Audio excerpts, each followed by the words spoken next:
Köszöntöm a hallgatói családot, Szabó Tamás vagyok.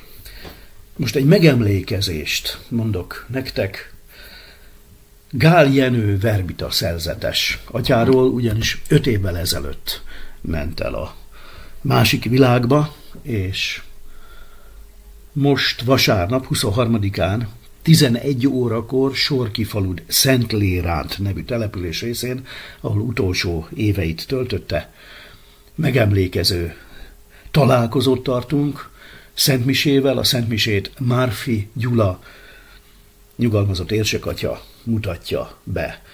De most fel szeretném idézni nektek Gál Jenő alakját, akivel én 1998. novemberében találkoztam először, amikor Kőszegen részt vettem egy kurzió tanfolyamon. Zárójelben megjegyzem, hogy annyira megragadott az ő személyisége, kisugárzása, karizmája, másodszor a kurziónak a hatékonysága abban az értelemben, hogy tényleg át tudja az embernek adni a kereszténység alap szemléletét, és elköteleződést tud adni, tehát nekem nagyon sokat jelentett az életemben Gál Jenő, és a Mária Rádiónak is őt tekintem a elindító lelki atyának. Nos, ki is ez a Gál Jenő atya? 1923. szeptember 23-án született Kemenes-Magasiban. Iparos volt az édesapja, de 4 éves volt a kicsi Jenő, amikor az édesapja meghalt. 4 éves. Ott maradt az édesanyja 4 árván maradt gyerekkel, és nem tudta eltartani mindet, ezért a kis Jenőt István testvérével együtt, a bátyja egyébként István, nevelő szülőkhöz adták Szentlérántra, Sorki-faludra, ahol most a megemlékezést tartjuk. Most vasárnap 11 órakor Márfi Gyula érsekatya mutat be emlékező szentmisét. Az elemi iskola elvégzése után a verbita rendnek olvasta egy újságját, kis hitterjesztő volt ennek az újságnak a címe, és ennek hatására jelentkezett Kőszegen a Szent Imre missziós házba. 40 és 49 között a Bencés gimnáziumban tanult, és 44 és 46 között elvégezte a noviciátust is.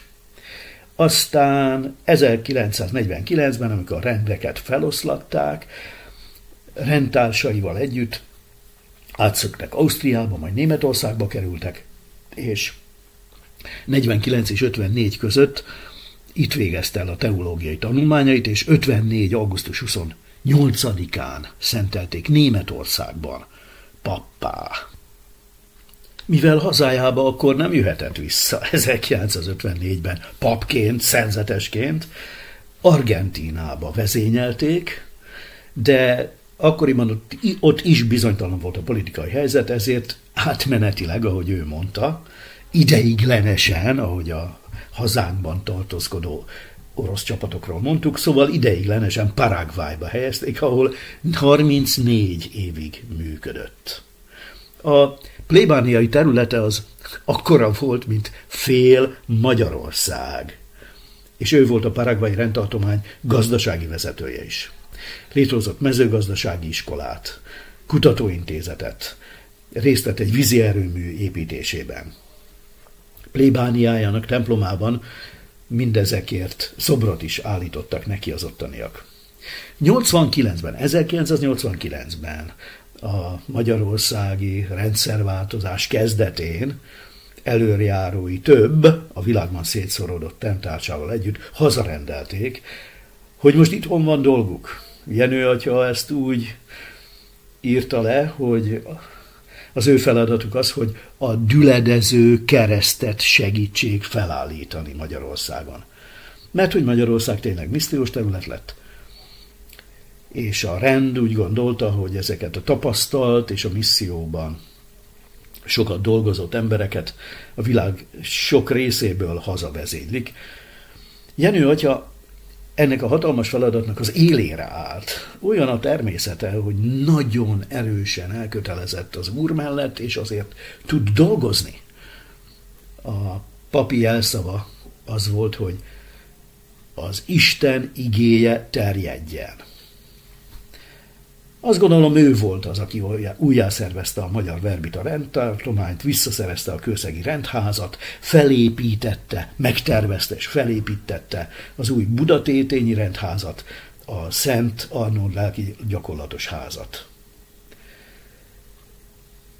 A missziós munkában itthon azt a módszert vetették be, amit aztán kurzióként ismertünk meg, ez egy spanyol eredetű mozgalom, abban az értelemben dolgozik, hogy felnőttekkel megismertesse a kereszténység alapgondolatát, hiszen a világképét, hiszen nemzedékeknek nem volt módja megismerni személyes élményként azt, hogy a kereszténység mit jelent.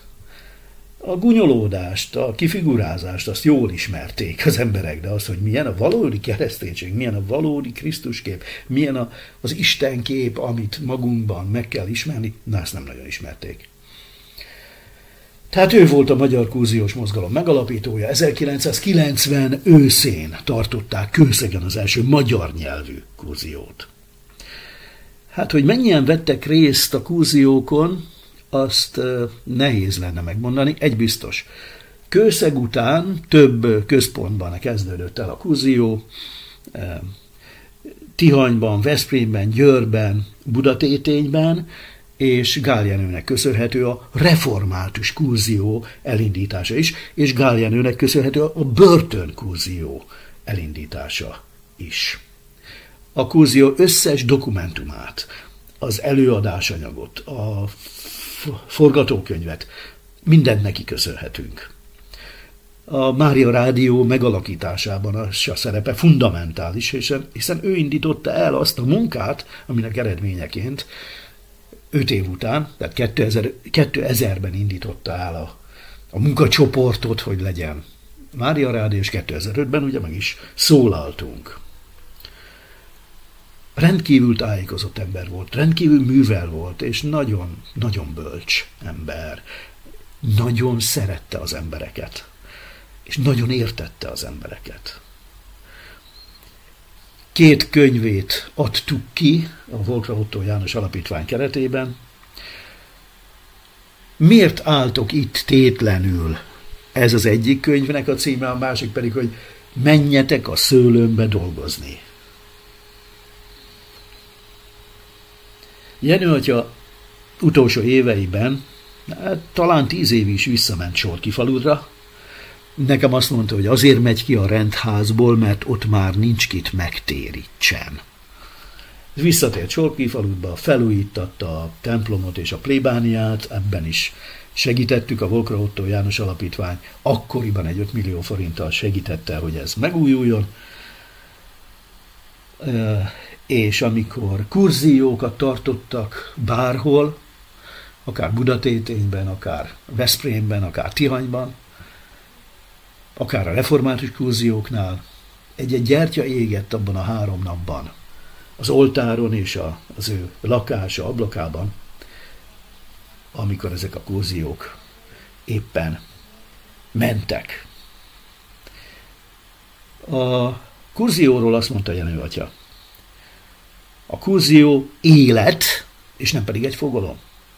A kurzió odaadás és tett, nem pedig okoskodás. A kurzió táplálék, melyet nem elemezni kell, víz, amelyet nem elemeire bontani, hanem inni kell. A kurzióból élni kell. 5 évvel ezelőtt ment el, 2020. március 27-én adta vissza lelkét a teremtőjének. És most, vasárnap, március 23-án, 11 órakor megemlékezünk róla, akik tisztelték és szerették, mindenkit várok oda.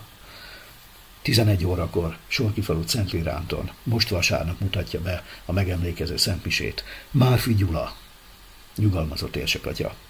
Szabó Tamást hallottátok, és megismétlem, hogy Gál Jenő verbita szerzetesre emlékezünk hét vasárnapon, tehát 23-án, 11 órakor Sorkifalu Szentlélánton. egy szentmise keretében, és egy baráti találkozó keretében a szentmisét Márfi Gyula nyugalmazott értsekatya mutatja be. Áldás legyen rajtatok!